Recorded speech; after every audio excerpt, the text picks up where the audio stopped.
5 seconds. Friends, I am happy to associate myself with the seminar on hotel industry in Karnataka, sponsored by the State Financial Corporation, all Mysore Hoteliers Association, and commercial banks.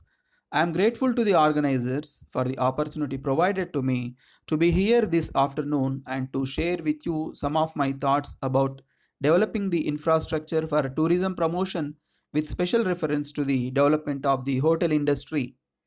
In the last 2 days, you have listened to illuminating address by the Union Minister of State for Tourism and Civil Aviation, the State Minister for Health, the Chairman of the Indian Tourism Development Corporation, and the Managing Director of the State Financial Corporation. You have also heard a number of points on several aspects of tourism promotion and have no doubt taken a keen interest in the discussions that have taken place.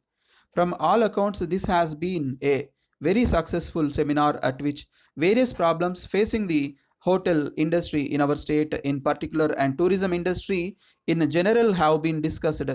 Experts in the field have informed you of all the facts and figures about this important industry, which has been considered a priority industry by the central and state governments. You have also discussed the important aspects like provision of finance for the hotel industry, the requirements of tourists, role of the public and private sectors, and all such connected matters. I shall therefore not dwell on the various points you have already discussed. I will only confine myself to what can be done in a pragmatic way to make Karnataka a mini splendid state, a tourist destination not only for foreign tourists but also domestic tourists.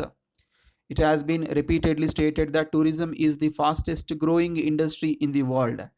As many as 200 million tourists travel in different parts of the world, and the turnover is of the order of 12,000 crores of rupees a year. It is a matter of regret that only a tiny fragment of the tourists come to this country and the earnings from tourism are also negligible. However, the central government and the state governments have realized the importance of promotion of tourism, both foreign and domestic, and it is gratifying to note that there has been a steady growth in the influx of tourists thanks to the energetic promotional efforts undertaken by government of India. Nearly 4 lakh visitors have come to this country last year, enabling this country to earn a foreign exchange of about 70 lakhs of rupees, excluding the earnings of Air India and the Indian Airlines. There has also been a significant increase in the duration of the stay of tourists, which is said to be 25 days on an average. From this, it is not very difficult for us to hope for and also provide for a million tourists to visit this country by the end of this decade. As the chairman of the Indian Tourism Department Corporation said yesterday, even if only 1% of the tourists visit India, the foreign exchange earnings will be of the order of 400 crores of rupees. This is no doubt an impressive figure, but it is not beyond our reach. It only requires a concerted effort on the part of all concerned to provide the required infrastructure by way of accommodation, transport, food, souvenirs, and entertainment in an organized way so that tourists can make India their destination. It is gratifying to note that the central government has appreciated the need for quick travel facilities. After all, a tourist cannot be expected to undertake long journeys either by road or by rail to visit tourist centers, no matter how attractive they are. The accessibility of tourist spots thus acquires importance. I am glad that the Union Ministry of Civil Aviation has given due importance to this aspect and besides developing international airports in the country has decided to provide more airport facilities in the state also. The airport at Bangalore is being improved and better facilities are expected to be provided at the existing airports at Mangalore and Belgaum.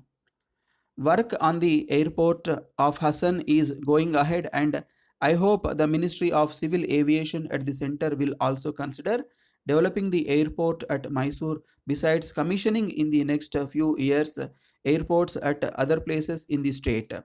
If airports at these centers are developed and the Indian Airlines is able to have regular flights, it will no doubt provide a great fillip to tourist promotion. In such an event, I am quite sure that the state government will supplement the efforts of the union government and think of providing smaller aircraft for quick travel within the state.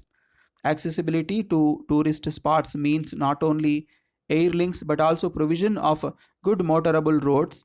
We in the state are fortunate in having a wide network of national and state highways which connect most of the important tourist spots. But yet there is a great need for good approach roads to several tourist centers, games, sanctuaries, and hill stations. I have no doubt that the state government will give priority to the provision of such roads.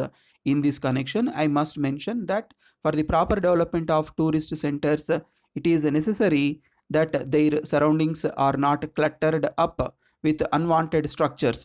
I believe that the state government has already issued orders that government land or even private land in and around tourist spots must not be leased out or sold for construction without first taking into consideration the needs of tourism.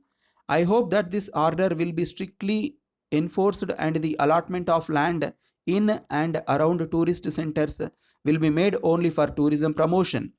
Lastly, I would like to mention that there is need for some kind of a code of ethics among all those engaged in the tourism trade to ensure that tourists coming to our state are not inconvenienced or harassed or cheated. I once again thank the sponsors of this seminar for having invited me to participate in this function, and I hope that the deliberations of this seminar will lead to concrete action on the part of all concerned in ensuring excellent facilities for tourists visiting the Karnataka state.